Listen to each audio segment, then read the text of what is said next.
कर्म के ऊपर पूरा सत्संग है।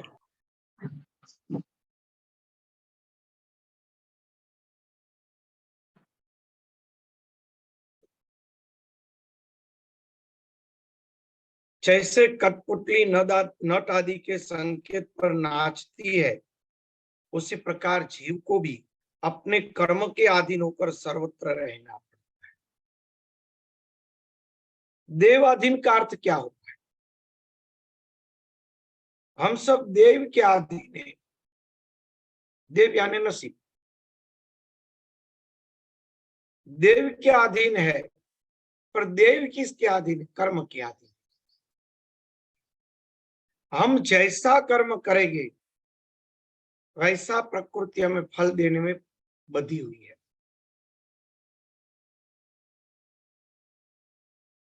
उसको कोई तोड़ नहीं सकता। हमारे प्रांगण में बबूल का वृक्ष उगा है, उसका स्पष्ट अर्थ है कि कहीं न कहीं से बबूल का बीज हमारे आंगन में आया। वो कुपल के रूप में निकला था, तब से हमें पता था। फिर भी उसको हमने काटा नहीं, तोड़ा नहीं, उसको फलने फूलने दिया, तब भी वो बबूल का वृक्ष हुआ ना। बबूल का वृक्ष सीधा ही मूल सहित इतना बड़ा आकाश से तो गिरने वाला नहीं है। तो जब बबूल का वृक्ष है, एक स्वाभाविक है कि अगर बीज आया है तभी वो उगेगा, उसके बिना संभव नहीं। बस उसी प्रकार से जो भी कर्म है, सुख या दुख हमारे सामने आए हैं, यानी कोई न कोई पूर्व के बीज पड़े हैं, वो ही संस्कार के रूप में डेवलप हुआ है।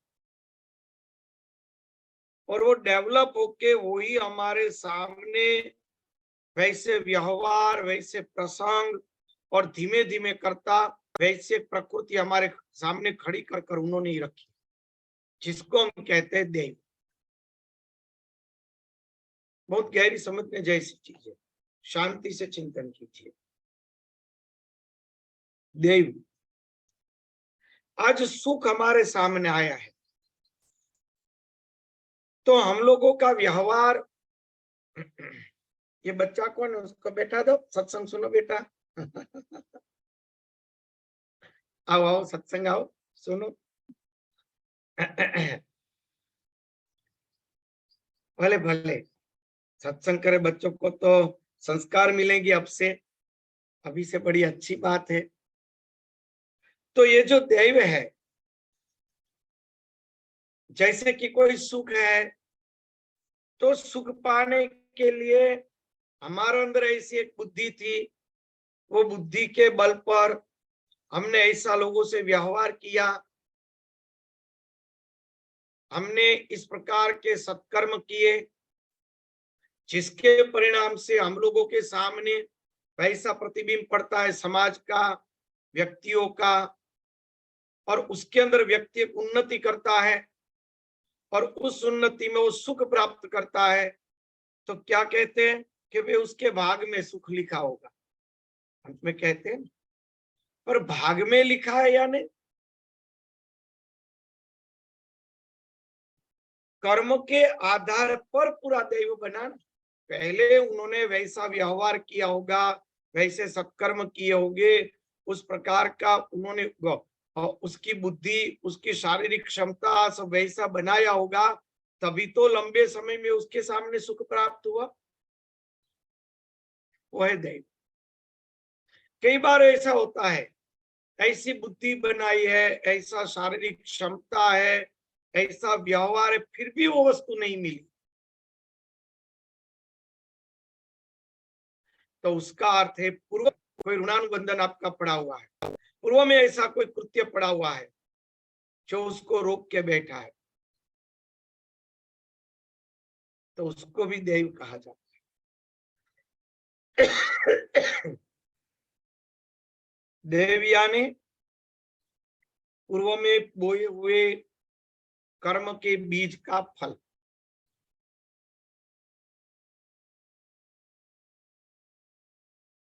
पूर्व में जो हमने कर्म के बीज बोए हैं, उसी के फल को देव कहा जाता है। देव यानी नसीब।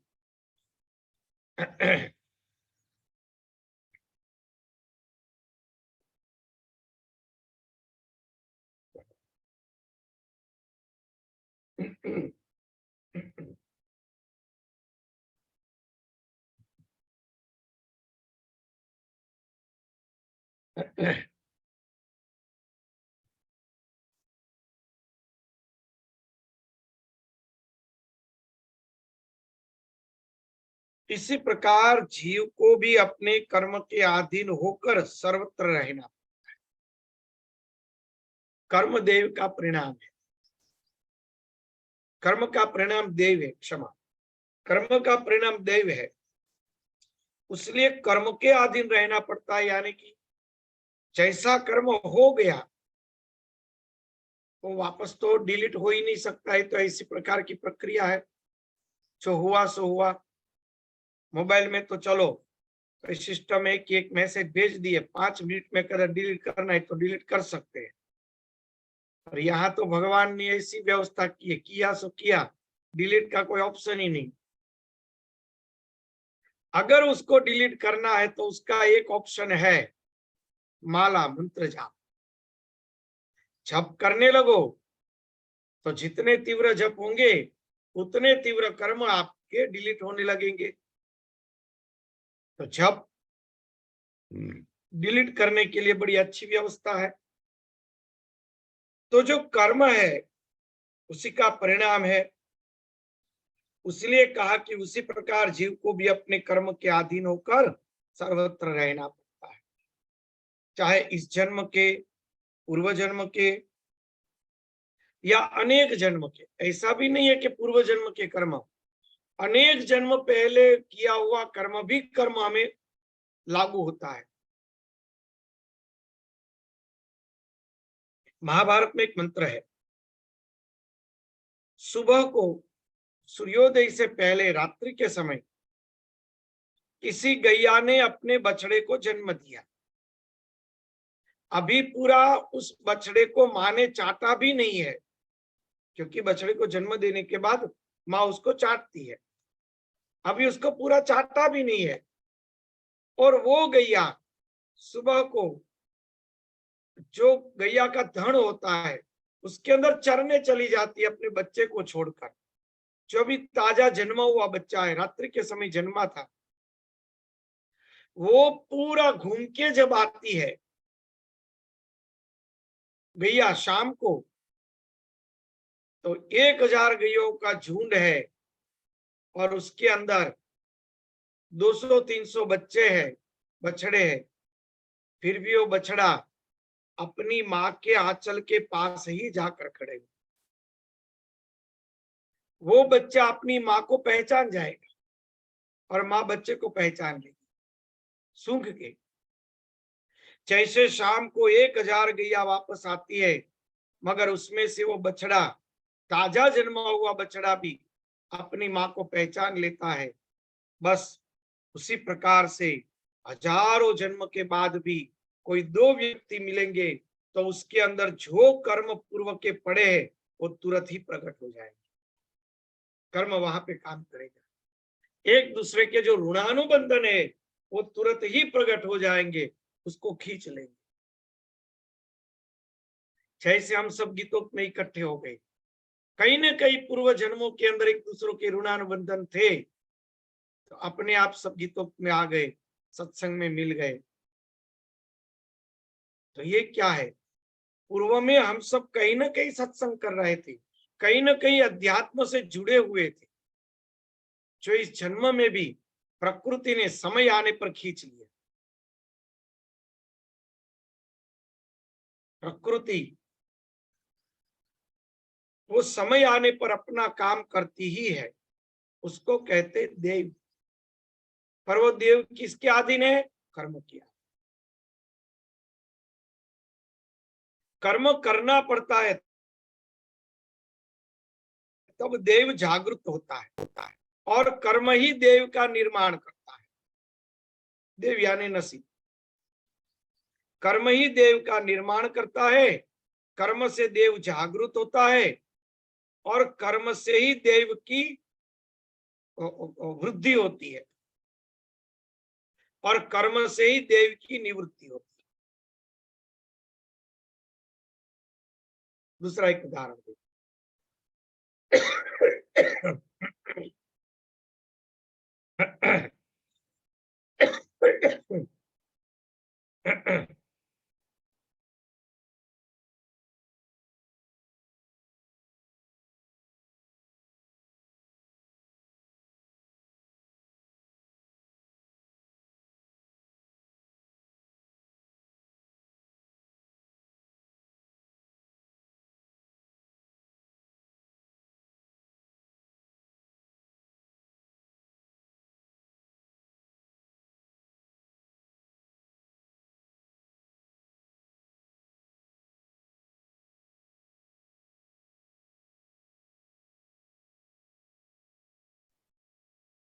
एक दूसरा उदाहरण देते हैं।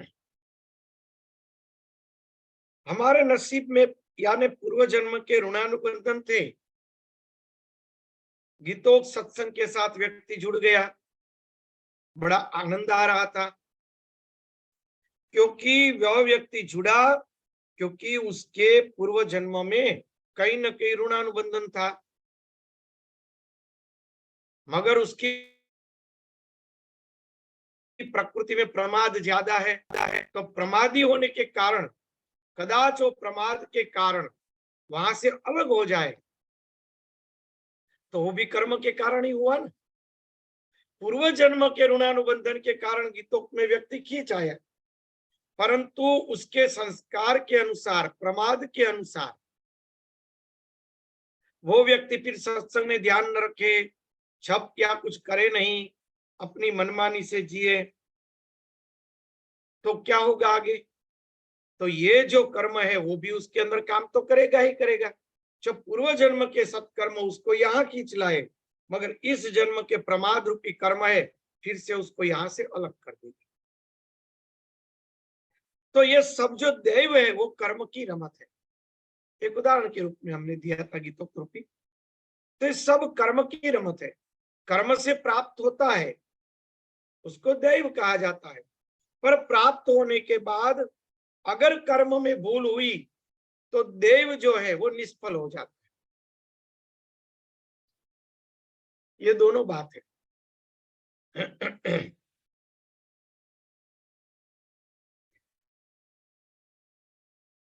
इसमें किसी का प्रश्न हो तो पूछ सकते हैं।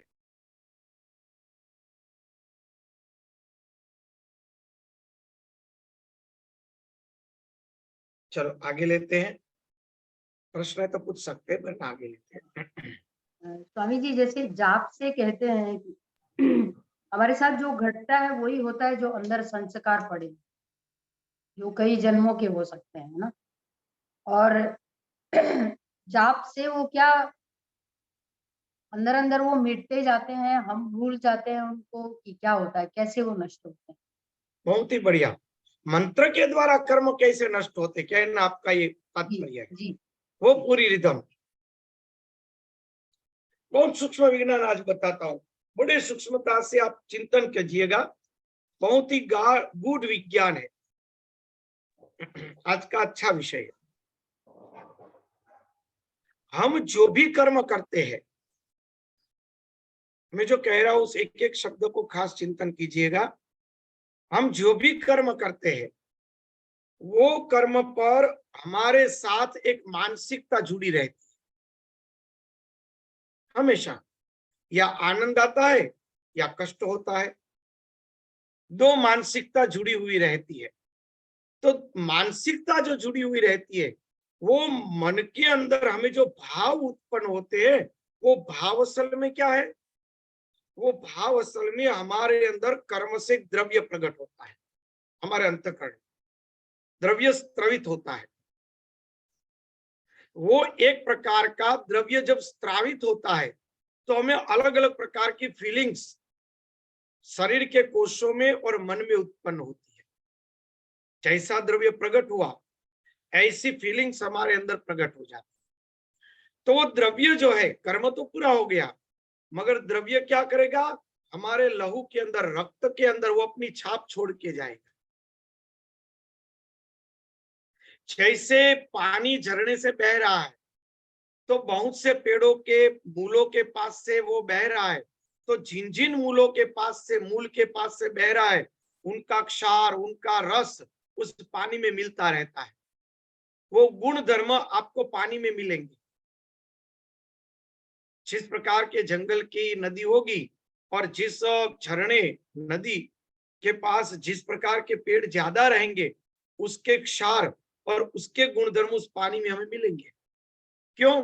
क्योंकि उसकी छाप उसके पानी में पड़ी रही। पेड़ तो बहुत दूर रह गया, मगर जल उसका क्षार और उसका रस लेकर बहता रहा। कर्म तो दूर रह गया, कर्म उन्होंने कर लिया, मगर उनसे जो द्रव्य प्रकट हुआ था वो उसके लहू में पड़ा रहा। वो द्रव्य कर्म के रूप में हमारे रक्त में पड़ा रहता है, वो हमारे प्राण को असर करता है। कोई कहेंगे लहू तो, रक्त जो है तो स्थूल है, प्राण सूक्ष्म है, तो फिर रक्त में बिगाड़ होता है तो रोग क्यों उत्पन्न होता है, और रोग शरीर को उत्पन्न होता है, हमें क्यों व्याधि अनुभव होती है, प्राण क्षीण क्यों हो जाता है, प्राण क्षुब्ध क्यों हो जाता है, क्यों व्यक्ति बीमार पड़ता है तो सोना रहना पड़ता है, खड़े होने की इच्छा नहीं होती है? क्योंकि वो जो है वो प्राण को भी असर करता है।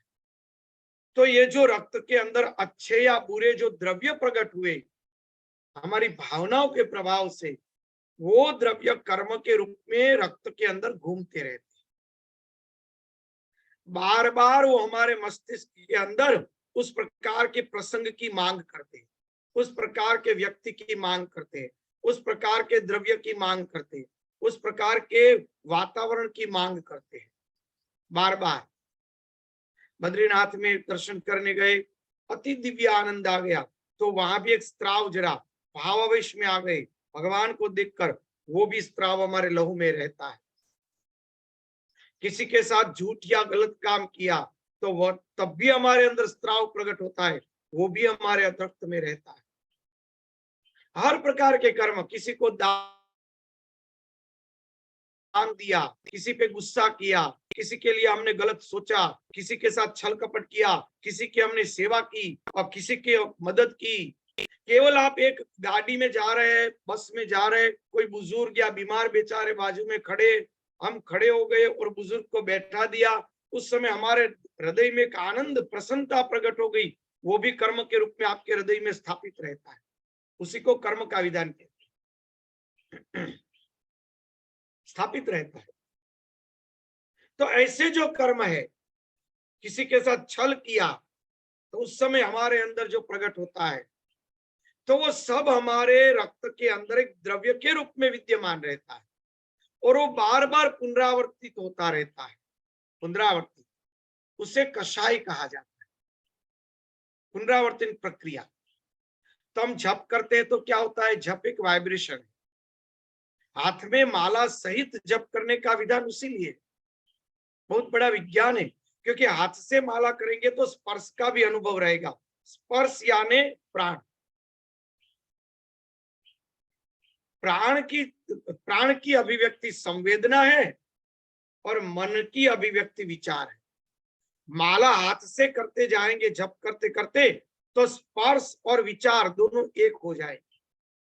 तो क्या होगा, अंतःकरण के अंदर यानी लहू के अंदर जो गलत वाइब्रेशन पड़े ना, उसको निकाल निकाल के खींच खींच के निकालेगा। वो जो 3 उंगलियां है जिससे हम माला करते हैं, 2 उंगली और 1 अंगूठा, मृग मुद्रा, वो हृदय की मुद्रा है, वो प्राण को कंट्रोल करने की मुद्रा है, वायु को कंट्रोल करने की मुद्रा है, वो हृदय की मुद्रा है। आपके हृदय चक्र के अंदर वो दबाने से वो तीनों उंगलियां दबती है। एकदम जोर से दबाने की जरूरत नहीं, माला करते तो संघर्ष तो तीनों उंगलियों में रहता है। वो संघर्ष के कारण आपके अंतःकरण में पड़े हुए, आपके लहू में पड़े हुए नेगेटिव वाइब्रेशन धीमे धीमे बाहर आने लगते, और उनसे जो ऊर्जा उत्पन्न होती है, जो माला के मणकों को आप घर्षण करते हैं ना, उनसे हाथों में भी एक ऊर्जा उत्पन्न होती है और विचार में भी एक ऊर्जा उत्पन्न होती है। वह ऊर्जा उन लहू में उत्पन्न हुए कर्मों को जला देती है। तो उनसे क्या होता है, कर्म की बहुत बड़ी शुद्धि होती है जप के द्वारा। जब हम जप करते माला सहित, तो कर्म के बड़े बड़े विपाक नष्ट हो जाते। क्यों? क्योंकि हमारे लहू के अंदर, हमारे अंतःकरण के अंदर, हमारे प्राण के अंदर जो कर्म पड़े थे, वो कर्म हमें भुगतने ही थे, मगर जप के द्वारा, वो ऊर्जा के द्वारा जलकर भस्म हो गए। इसलिए क्या कहते, तप, तप करना चाहिए। जप भी एक प्रकार का यज्ञ है। यज्ञ यानी गलत चीजों को जलाने वाली अग्नि, जलाने की प्रक्रिया। यज्ञा नाम जप यज्ञोस्मि। तो व्यक्ति जब मृत्यु होती है, तो वो लहू में से प्राण जब खींचता है, तो कष्ट होता है। वो कष्ट किस बात का है?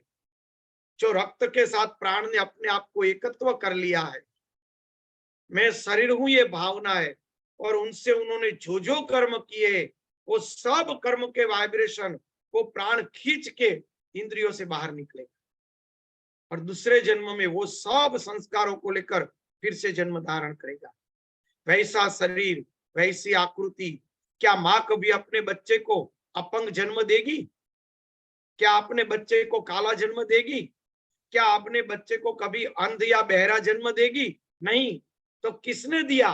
वो प्राण ने उसको यह दंड दिया। पूर्व जन्म का जो कर्म था, वो खींच के वो साथ में ले आया था माता के गर्भ के अंदर। तीव्र कर्म होने के कारण वो प्राण वैसे ही शरीर की रचना बनाएगा, संरक्षण बनाएगा। अब डॉक्टर भी कहते हैं कि बड़े बड़े जो रोग है ना, वो उसकी वो डीएनए में पड़े होते हैं। डीएनए में रोग पड़ा होता है। वो क्या है? आज ज्योतिष भी कहता है कि ये ग्रहों का जो है मेल, इसका ऐसे ऐसे रोग होने की संभावना रहती है। बराबर है? राहु है तो उसको स्किन के रोग होते हैं, अलग अलग प्रकार के, वो अलग अलग होते हैं। तो ये आज ज्योतिष भी कहते हैं, वो क्या है? पूर्व जन्म का इस प्रकार का जो उसका तीव्र कर्म था, वो उसके इस प्राण के साथ खींच के आया। जब आप जप करेंगे, सतत जप करेंगे, जप के माध्यम से आपके लहू के अंदर जो अशुद्ध द्रव्य पड़े, वो जलने लगेंगे। उसी को योग शास्त्र में कहा जाता है चित्त शुद्धि। उसको आयुर्वेद में कहा जाता है क्षेत्रज्ञ। क्षेत्र यानी शरीर, क्षेत्र शुद्धि। उसको तंत्र के अंदर भूत शुद्धि कहा जाता है। भूत शुद्धि, ये भूत शुद्धि क्या है? ये क्षेत्र शुद्धि क्या है? ये चित्त शुद्धि क्या है? ये हमारे अनेक जन्मों के जो हमारे वाइब्रेशन और स्त्रवे हुए द्रव्य जो रक्त के अंदर पड़े, जो अनेक मनोरोगों के रूप में, अनेक शारीरिक रोग के रूप में जो प्रकट हो रहे हैं, उनको जलाने की प्रक्रिया। उसीलिए हमारे ऋषियों ने कहा, कुछ न कर सको संध्या तो करो ही करो। संध्या से क्या होगा? दिन में 3 बार जो अभी भी ताजे कर्म पड़े हैं ना रक्त में, वो तो डिलीट हो जाएंगे, उतने तो जल जाएंगे। 5-5 3 बार प्राणायाम करेंगे, एक एक अर्घ्य देंगे, एक एक गायत्री की माला करेंगे, तो थोड़ी जो प्रक्रिया करेंगे आप, उस प्रक्रिया के अंदर 3 आचमन लेंगे, मैं शुद्ध हूं ऐसी भावना करेंगे, पाप वृत्ति को नष्ट करेंगे। 3 बार संध्या में अगर एक आप ऐसी प्रक्रिया करेंगे संध्या के अंदर, तो क्या होगा? जो सुबह से दोपहर में जो थोड़े भी कर्म आपके अंदर प्रकट हुए थे, वो अभी द्रव्य लहू में घुला नहीं है, उससे पहले वो जल जाएगा। व्यक्ति पवित्र रहेगा। दोपहर से शाम तक में कुछ हुआ था तो वो भी तुरंत थोड़ा तो धुल जाएगा, थोड़ा तो उसमें कमजोरी तो आ जाएगी। रात्रि को हुआ था तो सुबह में हो जाएगा। तो इसीलिए संध्या फर्जियात कही। तो ये पूरा का पूरा पूरा प्राण विज्ञान है हमारा वेद जो है, हमारा हिंदू धर्म पूरा का पूरा प्राण का पूरा विज्ञान, और उसमें सर्वश्रेष्ठ जो काम करता है मेरे अनुभव से वो जप है। माला सहित जप करो, हाथ में माला रख के जप करो, उससे जो हाथ में घर्षण होगा, एक विद्युत उत्पन्न होगा, वो ऊर्जा और आपके चित्त में, आपके मन में जो जप हो रहे, वो दोनों ऊर्जा मिलकर आपके अंदर से अनेक प्रकार के संस्कारों को बाहर निकाल के पूरा जलाने की प्रक्रिया करेंगे। जो अच्छे साधक के अनुष्ठान करते हैं उसको पता होगा कि जब वो बड़े बड़े अनुष्ठान करते हैं ना, रोज के 10, 12, 15 घंटे की जप करे, 6 महीना, 1 महीना, तो 1 बरस बड़ा अनुष्ठान व्यक्ति करता है ना, तो पहले पहले थोड़े दिन के लिए तो भयंकर खिन्नता उत्पन्न होती है, शरीर की नाड़ियां टूटती है, शरीर में बड़ा कष्ट उत्पन्न होता है, फिर आनंद उत्पन्न होता है। वो कष्ट कौन सा है?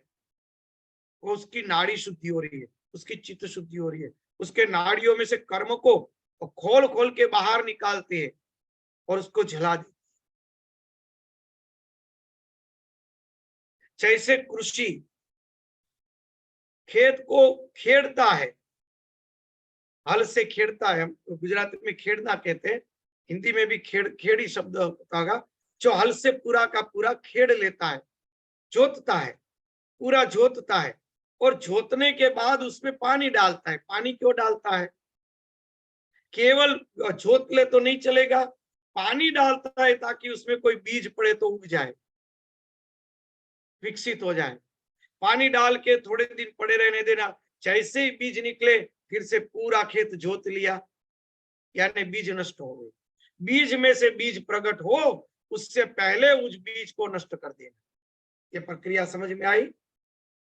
बीज में से बीज नष्ट हो, जैसे कि बबूल के पेड़ का बीज पड़ा है, पानी डाला तो 15 दिन के अंदर एक बैंच जैसा सिर्फ उगा और उसको काट दिया, तो यानी कि बीज में से बीज प्रकट होने से पहले उसको नष्ट कर दिया, तो उसमें से अब और कोई बबूल नहीं उगेगा। मगर उसको अगर आपने 6-8 वर्ष का होने दिया तो उसमें बीज बनेंगे और वही बीज फिर से बबूल उगाएंगे। छोटी छोटी घास है, घास पत्तियां छोटे छोटे उगते हैं, वो सिर्फ 1-2 महीने में उसके ऊपर बीज आ जाते हैं और वो बीज गिर जाते हैं, 2-3 महीने में वो जल जाते हैं और दूसरे उगते हैं। तो किसान क्या करता है, पूरे खेत को जोके 1 सप्ताह 15 दिन में छोटे छोटे घास उग गए, अभी उसके ऊपर बीज आए, उसके पहले फिर से जो उस बीज को नष्ट करने के लिए पहले उसको उगाना पड़ता है, उसको प्रकट करना पड़ता है। जब तक वो घास प्रकट नहीं होगी तब तक वो बीज नष्ट नहीं होगा। वो आपकी फसल के अंदर परेशानी करेगा। ये सूक्ष्म विज्ञान है, मैं बात पूरी कर लूं। तो ये जो सूक्ष्म विज्ञान है फसल में आपको डिस्टर्ब करेगा। तो पहले खेत जोतना है, फिर पानी डालना है, खेत जोतना है, पानी डालना है, खेत जोतना है, पानी डालो और जोतो, पानी डालो और जोतो। अब बीज को ऊपर उगाओ और बीज में से बीज बने उससे पहले उसको नष्ट करो। बस यही प्रक्रिया जप के अंदर होती है कि विचारों को, जप रूपी विचार के द्वारा अंतःकरण से संस्कारों को उथलाओ और फिर उसको वहां काटो, उसको प्रकट करो वहां काटो, उसको प्रकट करो वहां काटो। तभी आपकी जमीन, तभी आपका क्षेत्र, तभी आपका अंतःकरण बीज रहित बनेगा। आप प्रश्न कीजिए, बोलिए। स्वामी जी, कई बार ऐसा होता है कि अब आप कह रहे हैं तो बात मन में बहुत सटीक बैठती है, और पर क्या है कि कई बार तो बहुत अच्छे से जप होते हैं, कई बार नहीं हो पाते, मन चाह रहा है कि करें लेकिन कर नहीं पाते, ऐसा होता है। तो क्या ये उस दैव की वजह से ही हो रहा है कि हम नहीं कर पाते उतना जितना ये चाहते सब हैं? कर्मों का खेल, ये सब अंदर के संस्कारों का खेल। उसी संस्कारों को हमें काटना है, समझ गए? कभी अच्छा भी संस्कार निकलता है, कभी बुरा भी संस्कार निकलता है। कई बार ऐसा होता है कि कोई अच्छे व्यक्ति आए थे, बढ़िया सा पपीता था, बहुत मीठा, और वो बीज फेंक के चले गए वहां खा के, तो पपीते उगे तो उसको नहीं काटना है। पता है कि यहाँ वो पपीते के बीज डाले थे, बहुत मीठा था, वो ही उगा है, तो चलो उसको रहने दो। मगर वो बबूल आदि के, वो चिड़िया आदि खा के आए थे, तो उसके अंदर से जो और बिन जरूरी जब घास उगा है तो उसको निकाल देना है, बराबर है। तो ये दोनों प्रक्रिया होगी, खेत में अच्छे भी उगता है, बुरा भी उगता है, अच्छी वस्तुओं को डेवलप करना है। आम का बहुत बढ़िया पेड़ उग गया, चलो यहाँ से निकाल के बीच में बढ़िया से लगा दो, बड़ा आम का पेड़ रहेगा, याद रहेगी सदा के लिए। तो दोनों प्रकार के निकलते, बीज गंदे ही होते नहीं, बीज अच्छे भी होते, बुरे भी होते। अच्छे बीजों को डेवलप करना है, बुरे बीजों को नष्ट करना है, ये पूरी की पूरी जप की प्रक्रिया है। बोलिए। और जब करते समय जो विचार ऊपर आते हैं उनको वही समझे कि ये खेत जोतने से बीज ऊपर आ रहे हैं। हाँ, बीज ऊपर आते उसको काट दो, उसमें बह मत जाओ, अच्छा, बहना नहीं है, काट दो काट दो, काटते रहो काटते रहो, धीमे धीमे धीमे धीमे। जैसे खेत को जोतना और पानी डालना, एक समय ऐसा आता है कि पानी डालने के बाद भी कोई बीज नहीं उगता है, फिर जो फसल डालोगे बहुत ही बढ़िया फसल निकलेगी। उसी प्रकार से परमात्मा क्या करते, गुरु क्या करते, अपने जो भक्त है, अपने जो गुरु अपने शिष्य है, उसको अनुष्ठान जप उपासना उसके द्वारा उसको अंतःकरण को शुद्ध कराते हैं। तो धीरे धीरे धीरे करता जब अंतःकरण शुद्ध हो जाता है, फिर उसमें यथार्थ बीज वो बोते हैं, ताकि वो बीज नष्ट न हो जाए, बाद में बोते हैं जो तुरंत अच्छा परिणाम दे। उसीलिए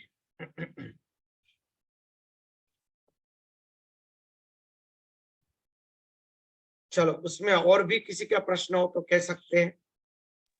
और मित्र, जब स्वामी जी जप के ऊपर तो नहीं है, पर हम लोग मन से भी बहुत बार नहीं चाहते हुए भी सोच लेते हैं कि ये व्यक्ति कुछ ना कुछ ऐसा गलत, तो उस वो कर्म का भी हमको वो लगता है क्या, फल भुगतना पड़ता है? अगर हमने क्रोधावेश में एक समय थोड़ा सोच लिया कि अरे वो बदमाश साले, उसको पीटेंगे मारेंगे, उन्होंने बहुत गलत किया, तो उस समय हमारे अंदर द्रव्य तो प्रकट हुआ ही, जी, वो द्रव्य ही काम करने वाला है। तो उस द्रव्य को झप से जला दो, तुरंत ही भगवान से क्षमा मांग के 50 माला 20 माला 10 माला ज्यादा माला कर लो कि भगवान मैं तो एक अज्ञानी आदमी हूँ, मुझसे जो द्रव्य मेरे अंदर जो क्रोध रूपी प्रकट हो गया, मेरे अंदर वो वाइब्रेशन और कर्म प्रकट हो गया, उसको जप करके जला दो, तो अंतःकरण शुद्धि रहेगी। ये करना ही पड़ेगा, अनेक जन्म के संस्कार है। नहीं बहुत बार क्या होता है स्वामी जी, हम लोग क्रोध में भी नहीं, बहुत बार ऐसी कुछ ना कुछ वार्तालाप ऐसी चलती है तो बोल नहीं पाते हैं, तो मन में एक भाव उत्पन्न होता है कि क्या बातें कर रहे हैं, क्या कैसा है ये, तो वो एक गलत निकल जाता है मन में, मतलब एक क्लिक होता है और निकल जाता है, वो फिर जो याद आता है निकलता नहीं है ये ना, सोचना है। हाँ जी, ये जो निकलता है ना, वही स्त्राव है। रस का जी, स्त्राव जो बनता है, वो स्त्राव ही वो भावना प्रकट करता है, बराबर है ना मिथिलेश भैया? वो स्त्राव ही भावनाओं का। आप तो डॉक्टर है, आपका वॉल्यूम बंद है, आप तो डॉक्टर है, तो और अच्छी ज्यादा से आप समझा सकते इस बात को। बोलिए। स्वामी जी आप दिखाई नहीं दे रहे लेकिन। और मेरे कैमरे में थोड़ी डिस्टर्बेंस है, इसलिए बंद किया है। ओह अच्छा अच्छा। बोलिए स्वामी प्रभु। जी, प्रणाम। राम प्रभु। बहुत दिन के बाद आपके दर्शन हो रहे हैं। और बड़ा आनंददायक विषय चल रहा है, और इसका जो आपने अभी किया इतना सुंदर, इसकी विवेचना की, लेकिन एक शंका है, जैसे कि शास्त्रों में लिखा है कि सोचने से कलयुग में कोई पाप नहीं लगता, बराबर, करने से कुछ होता है। राइट, ऐसे तो विचार बराबर। बहुत सारे। हाँ जी, हाँ, वो बहुत ही अच्छी आपने बात की, सोचने से। मगर सोच में अगर आपने तीव्र कर्म बंधन अंदर से कर लिया और आपके शरीर में अगर वाइब्रेशन प्रकट हुआ, तो साधकों के लिए उतना तो क्षति करता ही है। क्योंकि गृहस्थ तो आज कल जो सामान्य जीव, गृहस्थ शब्द भी नहीं रखूंगा क्योंकि उसमें साधु भी आ जाती है, आज जो सामान्य समाज है वो तो इतने पाप में रचा पचा है कि मानसिक पाप तो उसके सामने कुछ नहीं है, बराबर है ना? मानसिक पाप तो उसके सामने कुछ नहीं। मगर हम बात कर रहे हैं जो उच्च कोटि के साधक है, उसके लिए जो उच्च कोटि के साधक है, अगर वो मानसिक भी अंदर से प्रकट होगा तो अंदर द्रव्य तो प्रकट होगा ही। जिसको ईश्वर प्राप्ति करनी है, तो ईश्वर प्राप्ति के लिए उसको तो पूरी चित्त शुद्धि चाहिए, तो उस चित्त शुद्धि के लिए थोड़ा डिस्टर्ब करता है उसको भी मानसिक। अगर उसकी निराकरण हो जाए, उसका निराकरण हो जाए तो बहुत बढ़िया काम करेगा। बराबर है ना। बाकी आपकी बात सही है कि मानसिक पाप नहीं लगते, मगर वो जानने से क्या करता है, व्यक्ति मानसिक पापों में रचा पचा रहता है। फिर क्या होता है, वो मानसिक पाप थोड़े समय में शारीरिक होना भी शुरू हो जाएगा, क्योंकि मन ही शरीर में उसको ले आएगा, फिर उसको रोक नहीं सकेगा, बलात्कार खींच जाएगा। उनसे अच्छा है इस भय से वो मानसिकता से वहीं पर उसको काट दो। बराबर है ना। क्योंकि वो शारीरिक क्यों करने के लिए प्रेरित हुआ, क्योंकि मानसिक में भी थोड़ा तो उसको वहां पे द्रव्य प्रकट हुआ ही था, रस प्रकट हुआ ही था, इसलिए तो शारीरिक के लिए खींचा ना। लंबे समय मानसिक चिंतन से शारीरिक पे खींचा, क्योंकि उसके अंदर वो एक द्रव्य प्रकट हुआ था, वो लहू के अंदर प्रकट होता था। वही तो बाद में इंद्रियों को और शरीर को प्रेरित करने लगा कि ये तू खा ले, ये तू ये कर ले, ये तू वो कर ले। बाद में प्रकट हुआ, यानी मानसिक ही अंत में शारीरिक होता है, बाद में वो कर्म तीव्र हो जाता है। तो तीव्र होने से पहले ही हम उस बीज को ही वहां काट दे जो हमारे अंतःकरण में प्रकट हुआ है। बराबर है ना, वहीं पर काट देना उचित रहेगा ना भाई।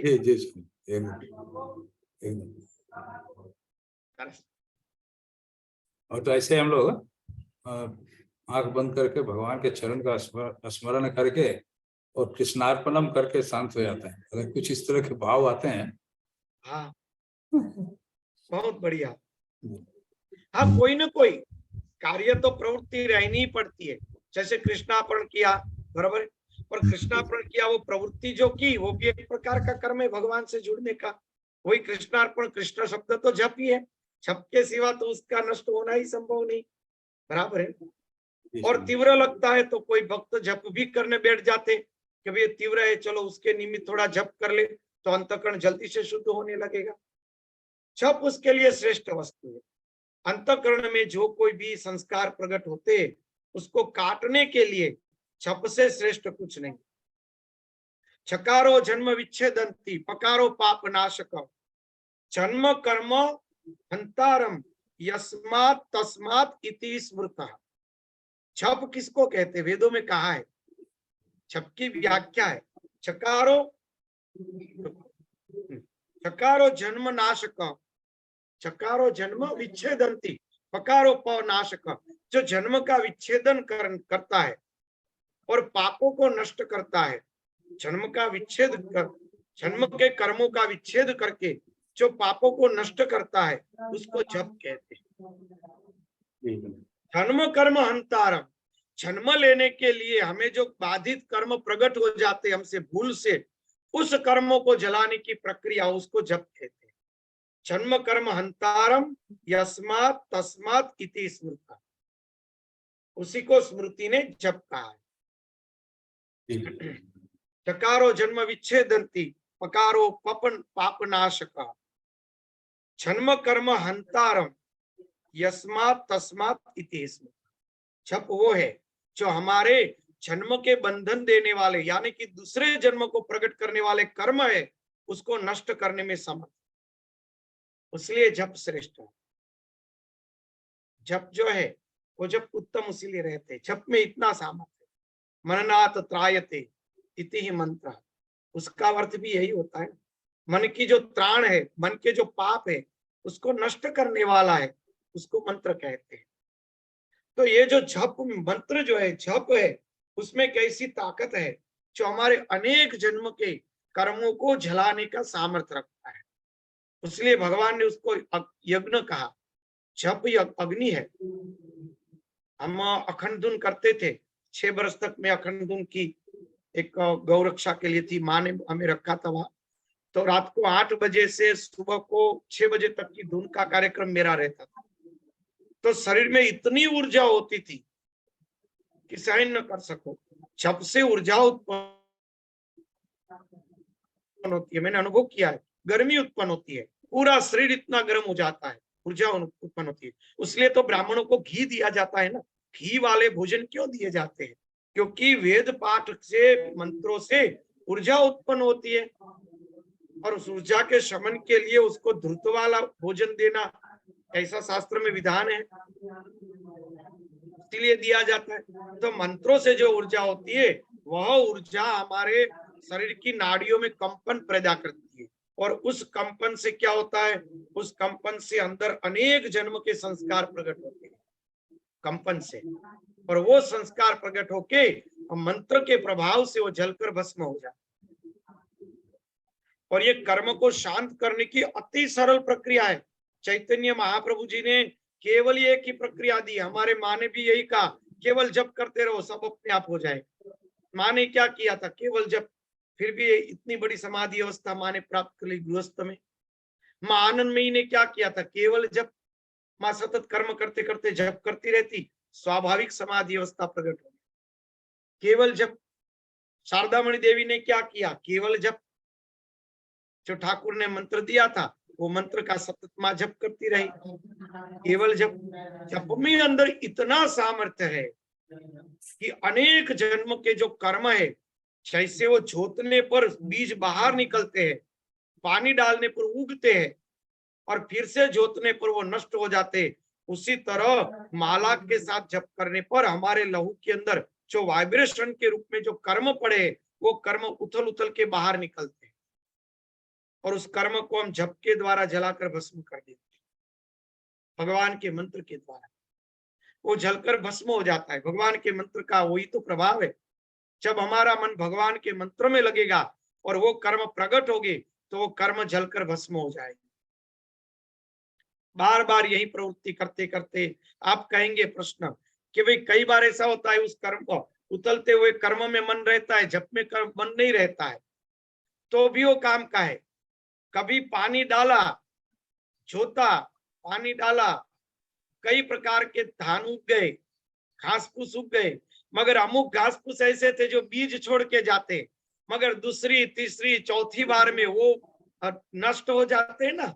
बस उसी प्रकार से एक बार वो कर्म ऐसे प्रकट होता है कि जिसमें आपका उसी में मन रहता है, जप में मन कम रहता है, पर धीमे धीमे करता हो तीसरी बार चौथी बार वो कर्म जब प्रकट होगा तो उस समय जप में कभी ऐसा होगा, जप में मन रहेगा और वो कर्म वहां पे जलकर भस्म हो जाएगा, वो हमारी वृत्ति, वो संस्कार, वो जसकर भस्म हो जाएगा।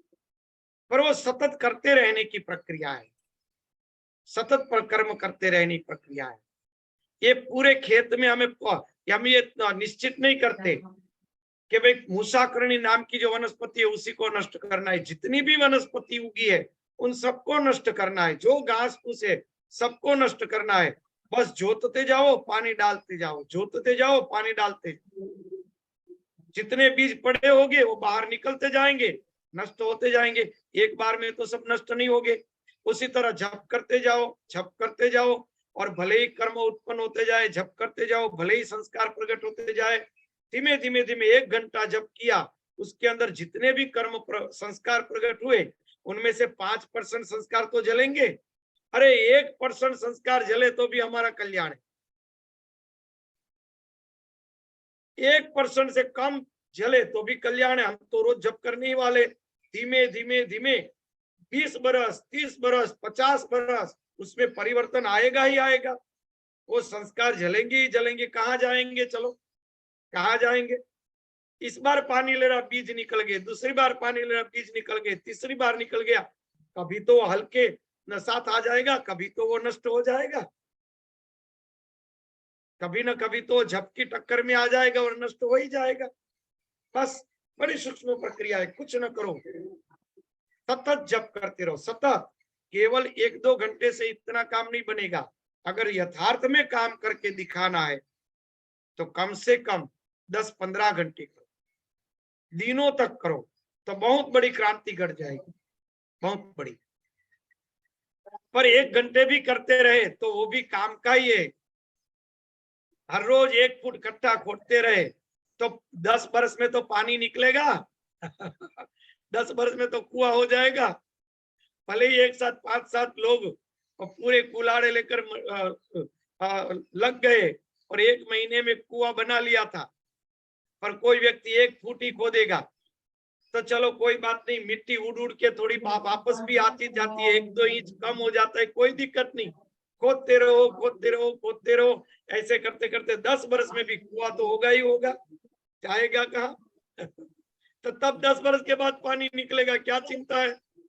अभी तो कई जन्म चले गए और कई जन्म ले लेंगे, उसमें कोई दिक्कत तो है नहीं। बस करते रहिए, कम तो कम ज्यादा तो ज्यादा पकड़ के रखिए, फल मिलेगा ही मिलेगा। आप प्रमिला जी का कोई प्रश्न है? परसों हमारे मन में आई कि आज तो हमको 6-7 घंटा जप करने का मन है, तो स्वामी जी हम उठे तब से चालू हुए, लेकिन ना तो मेरा पाठ हो पाया और शिव जी को भी जल चढ़ाने गए तो मेरा जप तो सोचे तो पाठ नहीं कर पाए, तो स्वामी जी कोई वैसे बात कर के पाए तो टुकड़े पड़े, समझ में नहीं आए। पाठ कर जाए, जप चालू है तो फिर कोई दिक्कत है क्या कि खाली जप ही करें? ऐसा ना है। किसी से कदाच बीच में बात करनी हो तो कर सकते हैं, कोई दिक्कत नहीं। बीच में कोई कर्म ऐसा आया तो बात कर लो, कोई दिक्कत नहीं है। कोई कुछ नहीं, पुकार रहा स्वामी है, किसी ने कोई काम बताया तो जवाब देना धर्म है, उतने में कोई जप में डिस्टर्ब नहीं होगा। नहीं स्वामी अगर जी, जितना नहीं, बने वो उतना बोल जप। रहे हैं स्वामी जी कि जैसे विष्णु सहस्त्र नाम का पाठ है, ऐसे पाठ करते हो जब तो वो पढ़ा नहीं हो पाए उस दिन, ऐसा बोल रहे हो। प्रेमिला जी आपका कुछ डिस्टर्बेंस है आवाज में, फिर से आप कहिए। जैसे जप बढ़ाए तो स्वामी जी फिर पाठ नहीं हो पाते पूरे, जो पाठ करते हैं रोज में। अच्छा, पाठ नहीं होता है पूरे। हाँ, हाँ, तो जप ही करें कि पाठ और जप दोनों ही करते रहें? पाठ कौन सा करते हैं आप? स्वामी श्री सूक्त का, और वो सुबह गणेश अथर्वशीर्ष का और सूक्त का करते हैं, और फिर अन्नपूर्णा तो 40। पर वो सब मिलके कदाच आधा घंटा होगा ना, आधे घंटे में कोई दिक्कत नहीं है। जब तो आप लंबे समय करने वाले पूरे दिन, तो आधा घंटा पाठ कर लीजिए, नित्य क्रम करने में कोई दोष नहीं है। वो भी भगवान का ही नाम है ना, भगवान में ही मन रखना है। जब का मूल सिद्धांत तो भगवान में मन रखना वही है, तो भगवान की स्तुति भी भगवान के नाम बराबर ही है। तो आधा घंटे का ही काम है, वो कर लो, बाकी के समय सतत जप करते रहो। अब तो आप सांसारिक चिंतन और सांसारिक व्यवहार के बदले जप करो, वो उत्तम है। बाकी तो भगवान का जो कर रहे हैं वो तो श्रेष्ठ ही है।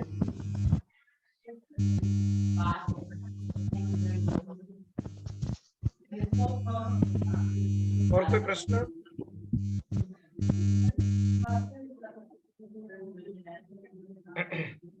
चलो, किसी का कोई प्रश्न है? 3 बज गए हैं।